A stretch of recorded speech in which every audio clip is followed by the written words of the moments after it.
Good morning, everyone. Welcome to Satan and Coffee. Running it a little bit late this morning, 7 o'clock, rather than the normally planned 6:30. It's going to be a short one, but a good one this morning because I got to work in an hour. Welcome to Satan and Coffee. I'm Atius Dade, and today we're going to be talking about the venom of the Seraph, or more specifically, Samael, the poison of God. 10 a.m. for you. Damn. All right. Well, it is 7 a.m. Mountain Standard Time. So, today we drink venom like wine, not to suffer, but to transmute. This is the domain of Samael, the seraph with poison in his wings.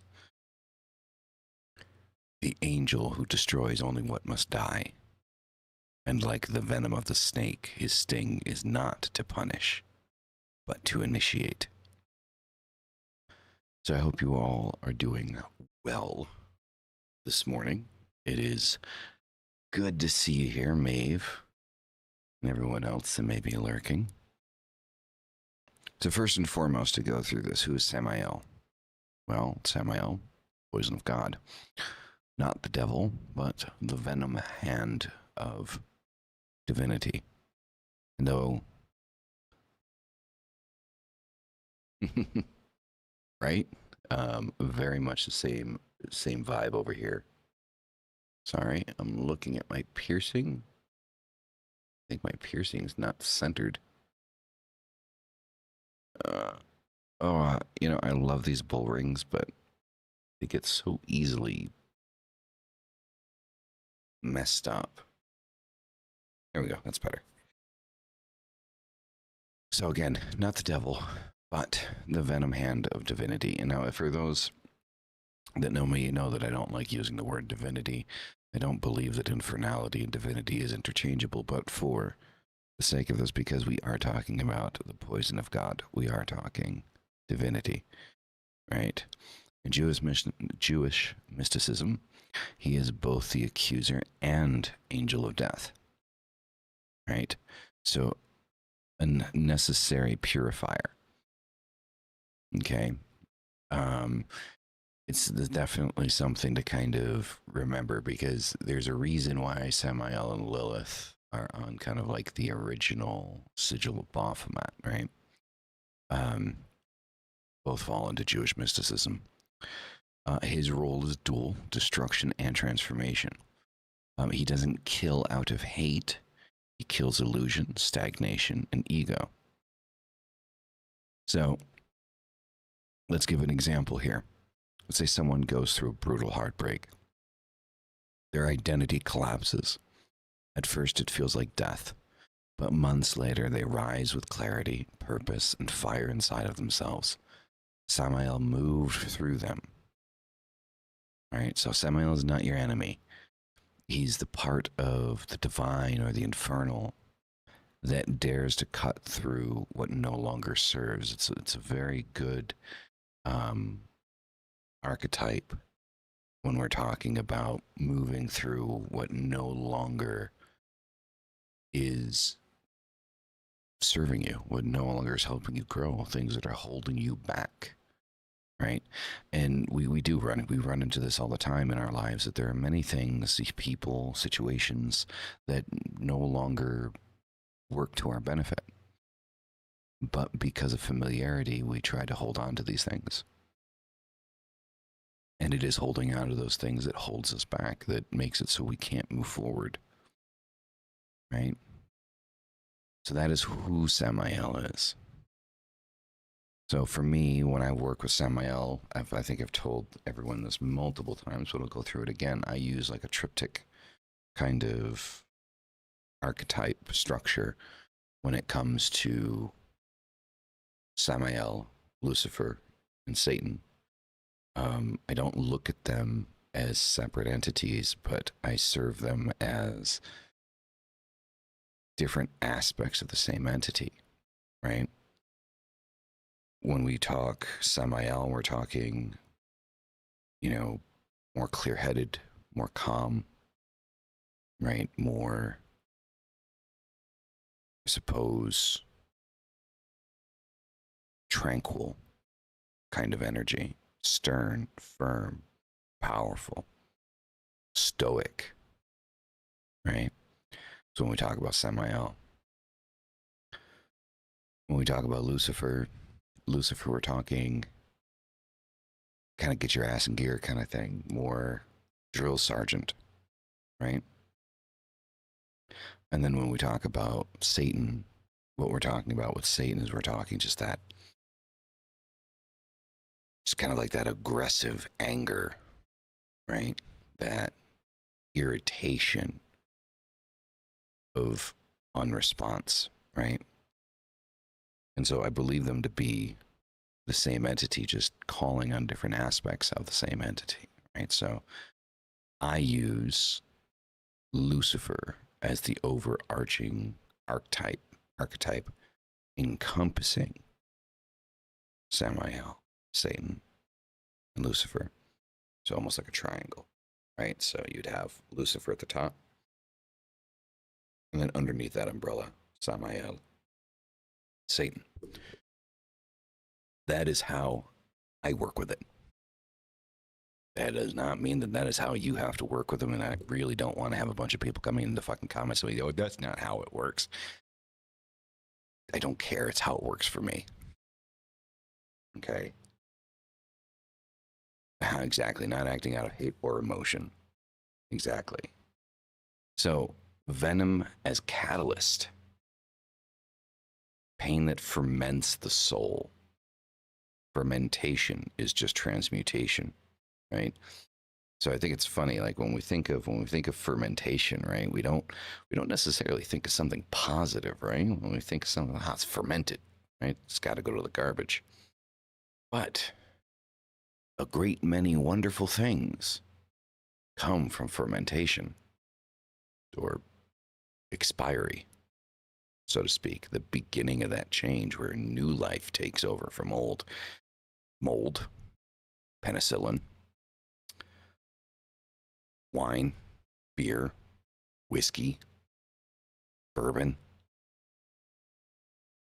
You know, unless of course you're in AA, and that's probably not such a good thing, but for the most part, it's a good thing, right? Great, like amazing, beautifully tasting alcohols. You know, stick with wine for the best example here. You know, happen because of fermentation. Fermentation has to happen for the wine to be created, right? So, pain that ferments the soul, right? So when we think of fermentation, we're not going off. We're not turning bad. We are becoming sharper, would be the best way I know how to describe it. When we begin to ferment, when we begin to transmute in that way, when that alchemy begins to happen in the soul. So you're not broken, right? Allow that fermentation period to happen because it makes you stronger, right? It's if you think of the process of making wine and starting out with grapes, you're soft and sweet. And then as that fermentation process begins to take hold and, you know, you turn to wine, you do become sharper. You do become distilled. You become more focused. Your purpose becomes clearer, right? Just like poison ferments wine, your suffering transforms potential into power, right? And that's what we're looking at in this process, in this transmutation, is especially through Samael, is we're looking for obtaining our potential, living up to our potential. That's what we're looking for. We're looking to go into our potential, to fully realize what it is that we're able to do for ourselves. Samael injects divine venom that breaks egoic stagnation. And again, you guys know that I don't like using the term divine. I prefer infernal, but in this case, I think that divine is appropriate because Samael means the poison of God, right? So when you work with Samael, when you look to Samael, you're not looking at something like, for example, like when you work with Lucifer, you're looking for a path. You're looking for a direction, right? With Samael, what you're looking for when you work with Samael, when you want to start breaking kind of like the bonds of your own mind, you work with Samael to kind of kill off the pieces of you that no longer serve you, that are no longer good for you. Things about your personality and your attitude that just need to change, just need to be different. Right?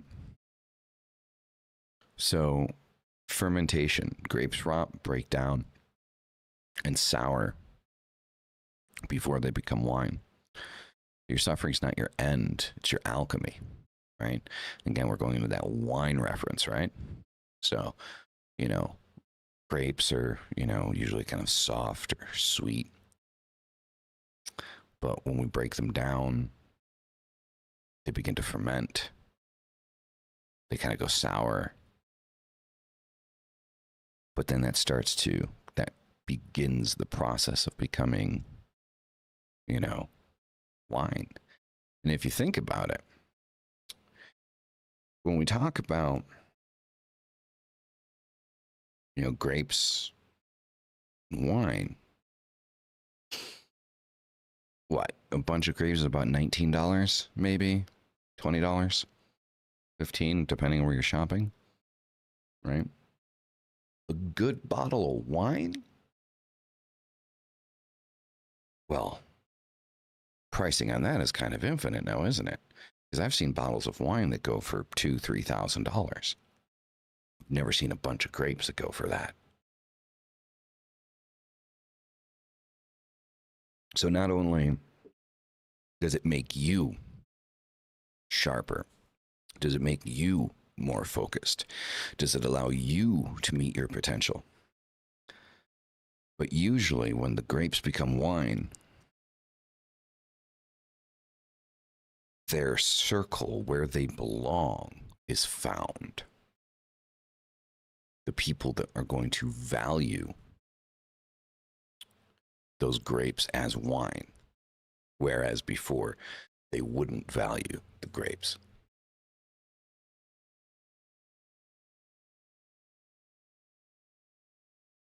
Exactly, Maeve, exactly.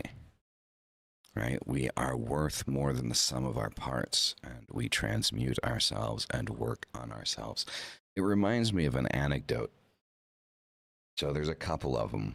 I think the simplest one is the bottle of water, like how much a bottle of water costs, depending on where you are, right?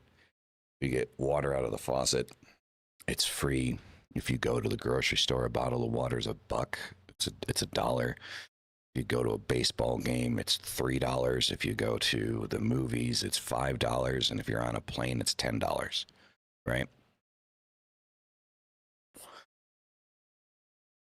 And the value of something changes depending on where it is, right? It's the same bottle of water. It's just, its value increases by scarcity and, where it is at the time. And I think the same goes for everything else. I think there's another one about a father that gave his son a watch and said, go see how much you can get for it here, there, wherever. And he ends up going to a pawn shop. He says it's like $50, but then ends up going to like a museum for some fucking reason. And the watch is like, $300,000 or something. And what this fermentation process does, what this stripping away of the ego does, is this allows you to realize where you should be, where you are most valued. not only of yourself, but those around you. Right? That's where this whole process comes in. Destruction is mercy. Samael's role isn't punishment, it's surgical destruction. Okay? What you lost may have been keeping you small. And I think this is a process that, like, when we work with the demonic in general, especially with entities like Samael or Belial, we are looking at entities that will turn your life upside down when you begin to work with them. When you go in and you say, I want change, right? What happens with that change is you need to be ready not only to accept the change that happens around you, but to change. And this is something we constantly talk about, you know? Is we constantly talk about this idea of the difference between wanting change and wanting to change. Everyone wants change. No one wants to change. And at the end of the day, if you want change, the first thing that needs to change is you. It's just how it is. You're not going to experience the changes that you want to see in your life if you are not ready to change. And yes, discipline is very much required. I am tired. I am tired, my demons, of people that are afraid of the word discipline, because when they think of discipline, they think of getting smacked in the back of the head by dad. And at the end of the day, I think the one thing that we should all remember is I think we all needed our dad to smack us in the back of the fucking head every once in a while to refocus our energy and our purpose and what we were doing. And working with things like Samael and Belial is a smack in the back of the head and a what the fuck are you doing? You need to embrace two things to see the success in your life that you want to see. Two things, two primary points. There's a lot below it and around it, but there's two primary things that you need to make friends with if you want to be successful in your life. Two, discipline and failure. And in that order. Because here's the thing, a lot of people fail. And a lot of people stop trying when they fail. What's the problem with that? The problem with that is that failure is a part of success. Failure is a part of growth. Failure is a lesson, something to be learned, and then allows you to rehash what it is you're doing and re-angle yourself into a position where you can actually become successful. You might try 999 times and fail 999 times, and it's on that 1,000th time that you get your ass back up, brush yourself off, that success finally hits. But you need the discipline in order to get back up 999 times to get to the 1,000th time. So you need to be friends with discipline and failure.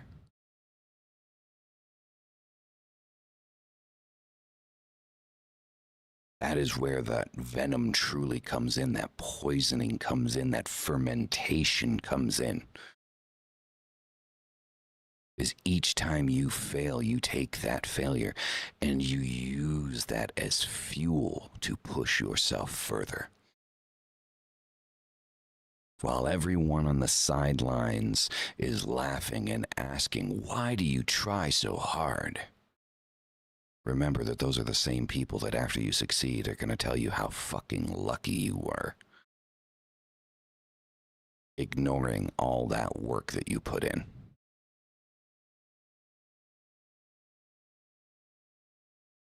And again, cutting off the fat, burning off, rendering off the fat, ripping out the cancer.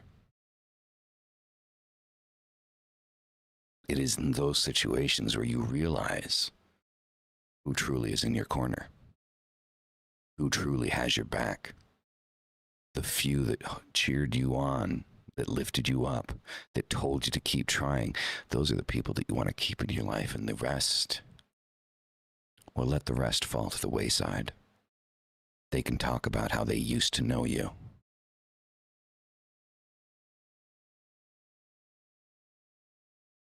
And they lost the position in your life because they weren't the ones that were there when you needed them.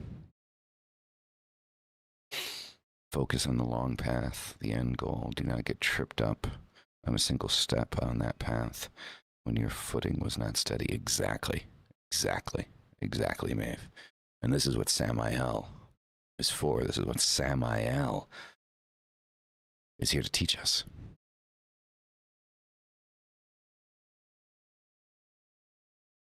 Trauma often clears the path for becoming. Trauma is a big thing. Trauma responses. We grow up and respond to our trauma responses. So, to give an example, business fails, reputation crumbles, but instead of clinging, the person leans into the destruction and finally lives authentically. Lean into the destruction that is happening around you. Don't run away from it. Don't turn around and run the opposite direction. Run through it. Examine that destruction. Analyze it. Where does it come from? What is its purpose? Samael doesn't show you who you are. He shows you what must die so the real you can live.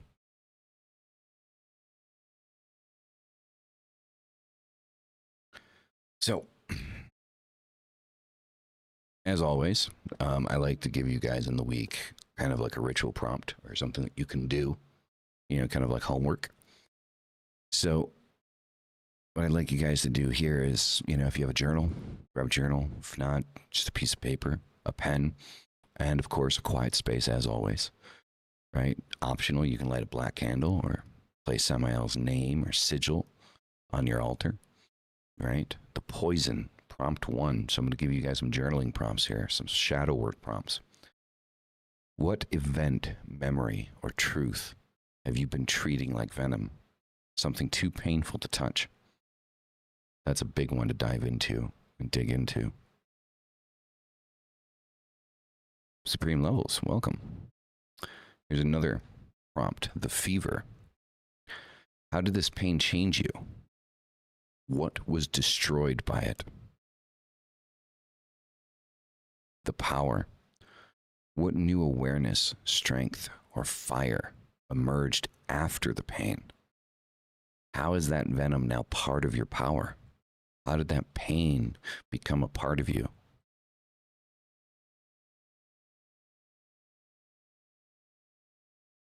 So it's a few shadow work journal entries. And now, the thing is here, I think one of the things that people do wrong when they do try to kind of like shadow work and they start answering questions like this, they answer these questions like one time around, right? They go in and say, okay, answer these questions. You need to answer these questions. What I would do is I would answer these questions. I would set this up for like a week and answer the same questions every day. Right? And you can do, for example, what was this 5 years ago? What was this 5 days ago? What was this 5 hours ago? What was this 5 minutes ago? Right? And go through yourself at different stages of your life and identify what that venom is, identify what that pain is, identify the thing that happened to you today that made you feel like shit. And then identify how you can turn that around and transmute that, alchemize that into being a part of yourself. Growth truly only takes introspection, looking at yourself, The reason why motivational speakers are so popular is because when they begin to tell you, yes, you can do it, we feel motivated. It's like having a really good boss, right? Like cheering you on. Problem is that's external motivation. It wears off. Like you watch a motivational video and then you're motivated for maybe an hour or two. And then it fades and you're like, fucking, you feel like shit. Like almost like you're on a drug come down, right? And here's the thing though, those motivational speeches, they trigger like dopamine in your body. There's a dopamine response to these things. What needs to happen is you need to find that inside of yourself. Instead of looking for it externally, you need to find it inside of yourself. And I believe that with Samael can definitely do that. Assist with that process. Anyway, everyone, that is going to be it for Satan and Coffee this morning. I'm noticing there's a bunch of people kind of dropping in. Normally, guys, it's 6:30 in the morning Mountain Standard Time when the show starts. Started a little late this morning. But we'll see you guys on Friday. Looks like we're doing Wednesdays and Fridays. Just seems to be working out that way. So we'll see you guys on Friday and Sunday for Satan and Coffee. Thank you all for coming. You guys are fucking amazing. And as always, hail thy fucking self. See you in the next one. Peace the fuck out.